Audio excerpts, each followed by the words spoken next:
Hi hello ಎಲ್ರಿಗೂ welcome back to my channel. ನಮ್ಮ ಮನೇಲಿ ಖಾರದ ಪುಡಿ ಖಾಲಿಯಾಗೋಗಿತ್ತು. ಅದಕ್ಕಾಗಿ ನಾನು ಮಾಡಬೇಕು ಅಂಥೇಳಿ, ನನಗೆ ಅಷ್ಟಾಗಿ ಬರಲ್ಲ. ಹಾಗಾಗಿ ಅಕ್ಕನ ಹತ್ರ ಕೇಳಿ ನಾನು ಬರ್ದು ಎಲ್ಲ ತೆಗೆಸ್ಕೊಂಡೆ ನಮ್ಮ ಮನೆಯವ್ರ ಕೈಲಿ.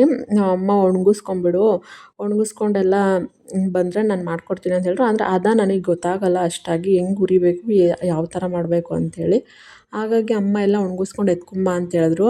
ಅಲ್ಲಿ ಅಮ್ಮರ ಮನೇಲಿ ಚಚ್ಚಕ್ಕೆ ಕಲ್ಲಿರಲ್ಲ ಅಂತ ಹೇಳ್ಬಿಟ್ಟು ಅರ್ಶಿನದ ಕೊಂಬೆಲ್ಲ ಚಚ್ಕೊಂಡ್ಬಿಟ್ಟೆ.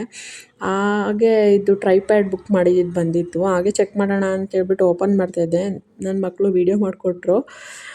ಚೆನ್ನಾಗಿದೆ ಟ್ರೈಪ್ಯಾಡು, ಪರವಾಗಿಲ್ಲ, ವರ್ತ್ ಅಂತ ಅನ್ನಿಸ್ತು. ಇದಾದಮೇಲೆ ಅಮ್ಮರ ಮನೆಗೆ ಹೋಗಬೇಕಾಗಿದ್ದು. ನಾವು ಯಾವಾಗಲೂ ಸ್ಯಾಟರ್ಡೆ ಸಂಡೇ ಮಕ್ಳಿಗೆ ಯಾವಾಗ ರಜೆ ಇರುತ್ತೆ ಆವಾಗ ಮಾತ್ರನೇ ಹೋಗೋದು. ಎನಿ ಟೈಮ್ ರೇರೇ ಹೋಗೋದು. ಒಂದೂವರೆ ತಿಂಗಳು 2 ತಿಂಗಳು ಹತ್ತಿರ ಆಗಿದೆ ಅಮ್ಮರ ಮನೆಗೆ ಹೋಗೋಣ ಅಂಥೇಳಿ ಎಲ್ಲ ಪ್ಯಾಕ್ ಮಾಡಿಕೊಂಡು ಹೊರಟ್ವಿ. ಇನ್ನು ಹೊರಟ್ರೆ ಅಮ್ಮನೂ ಬಂದು ಕೆಲಸದಿಂದ 12:30ಗೆ ನಾವು ಹೊರಡ್ತೀವಿ. ಅಮ್ಮ ಅಷ್ಟೊತ್ತಿಗೆ ಕೆಲಸದಿಂದ ಬಂದಿರ್ತಾಳೆ. ಅದಕ್ಕೆ ಹೊರಡ್ತಾ ಇದ್ವಿ. ಇನ್ನು ಮನೆಗೆ ಹೋದ್ವಿ. ಮನೆಗೆ ಹೋದ ತಕ್ಷಣ ನನ್ನ ಮಕ್ಕಳು ಫಸ್ಟೇ ಓಡೋಗ್ಬಿಟ್ಟು ನಮ್ಮಮ್ಮ ಏನು ಮಾಡ್ತಿರ್ತಾಳೆ ಅಂತ ಓಡೋಗಿ ನೋಡ್ತಾರೆ. ಸೊ ಆ ಥರ ಅವರು ಓಡೋಗಿ ನೋಡ್ತಾಯಿದ್ರು. ನಮ್ಮಮ್ಮ ದೇವ್ರ ಸಾಮಾನೆಲ್ಲ ತೊಳೆದು ಅವರು ದೇವ್ರ ಪೂಜೆಗೆಲ್ಲ ರೆಡಿ ಮಾಡ್ತಾಯಿದ್ರು. ಸ್ಯಾಟರ್ಡೇ ನಾವು ಹೋಗಿದ್ದಿದ್ದು. ಅದಾದಮೇಲೆ ಏನೆಲ್ಲ ತಂದಿದ್ದೀನಿ ಅಂತೆಲ್ಲ ಅವರು ಚೆಕ್ ಮಾಡಿಕೊಂಡ್ರು. ಇನ್ನೂ ಏನು ಬೇಕಾಗುತ್ತೆ ಅಂತೆಲ್ಲ ಚೆಕ್ ಮಾಡಿಕೊಂಡ್ರು. ಚಕ್ಕೆ ಮಾತ್ರ ಜಾಸ್ತಿ ತೊಗೊಂಡೋಗಿದೆ ಅಂತೇಳಿ ಚಕ್ಕೆ ಬೇಡ ಅಂತ ಹೇಳಿದ್ರು. ಅಮ್ಮ ಒಂದೊಂದೇ ಹುರಿದು ಕೊಡ್ತಾಯಿದ್ರು. ನಾನು ತೊಗೊಂಡೋಗಿ ಹಾರಾಕ್ತಾಯಿದ್ದೆ. ಯಾಕಂದರೆ ಅದು ಬಿಸಿ ಇದ್ದರೆ ಅಂಟ್ಕೊಂಡ್ಬಿಡುತ್ತೆ ಅಂತೇಳ್ಬಿಟ್ಟು ಎಲ್ಲ ಅವ್ರು ರೋಸ್ಟ್ ಮಾಡಿಕೊಡ್ತಾಯಿದ್ರು. ನಾನೆಲ್ಲ ಹಾರಾಕ್ತಾಯಿದ್ದೆ. ನನ್ನ ಮಕ್ಕಳು ಈ ಕಾಳು ಸ್ಮೆಲ್ ಬರ್ತಿದೆ ಅಂತ ಹೇಳ್ಬಿಟ್ಟು ಅಷ್ಟು ದೂರ ಓಡೋಗಿ ನಿಂತಿದ್ದಾರೆ. ಇನ್ನೂ ಮೆಣ್ಸಿನ್ಕಾಯೇ ಹುರಿದಿಲ್ಲ ನಾವು, ಅಷ್ಟು ಬೇಗ ಅಲ್ಲೋಗಿ ನಿಂತಿದ್ದಾರೆ. ಕಾಳೆ ಸ್ಮೆಲ್ಲು ಮಮ್ಮಿ, ನಾವು ತಡೆಯೋಕ್ಕಾಗಲ್ಲ ಅಂತೇಳ್ಬಿಟ್ಟು. ಇನ್ನು ನೋಡ್ಕೊಳ್ಳಿ, ಮೆಣ್ಸಿನ್ಕಾಯಿ ಹುರಿಯೋ ಟೈಮಿಗೆ ನಾವು ಕೆಮ್ತಿದ್ರೆ ಅವ್ರು ರೋಡಿಂದ ಆಚೆ ನಿಂತಿದ್ದಾರೆ. ಗೇಟ್ ತಗೊಂಡು ಆಚೆ ಹೋಗಿ ನಿಂತ್ಬಿಟ್ಟಿದ್ದಾರೆ.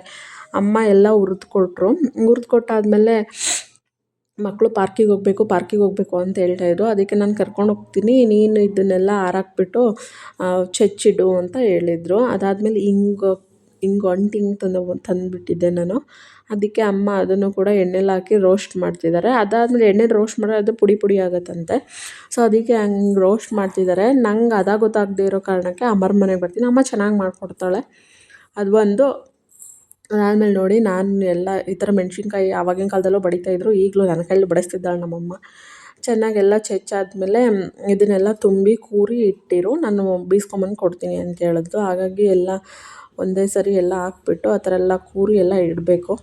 ಸೊ ಹಾಗಾಗಿ ಆ ಥರ ಮಾಡ್ತಾಯಿದ್ದೆ. ಅಮ್ಮ ಇರೋದಕ್ಕೋಸ್ಕರ ನಾನು ಬಂದು ಅಮ್ಮನ ಕೈಲೆಲ್ಲ ಈ ಥರ ಎಲ್ಲ ಮಾಡಿಸ್ಕೊಂಡು ಹೋಗ್ತೀನಿ. ಪ್ಲೀಸ್ ಯಾರಾದರೂ ಅಮ್ಮಂದಿರಿದ್ದರೆ ಅವ್ರನ್ನ ಇಷ್ಟಪಡಿ.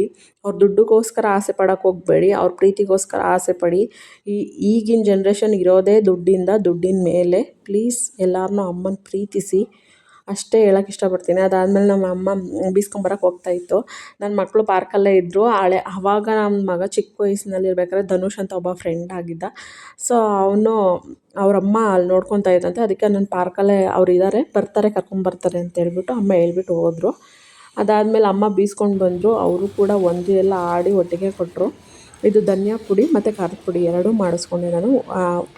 ಖಾರದ ಪುಡಿ 1 kgಗೆ ಮಾಡಿಸಿದ್ದಕ್ಕೆ 5 kg ಖಾರ ಬಂತು. ಧನಿಯಾ ಪುಡಿ ಅರ್ಧ kgಗೆ ಮಾಡಿಸ್ಕೊಂಡೆ, ಅದು 1 kg ಆಯಿತು.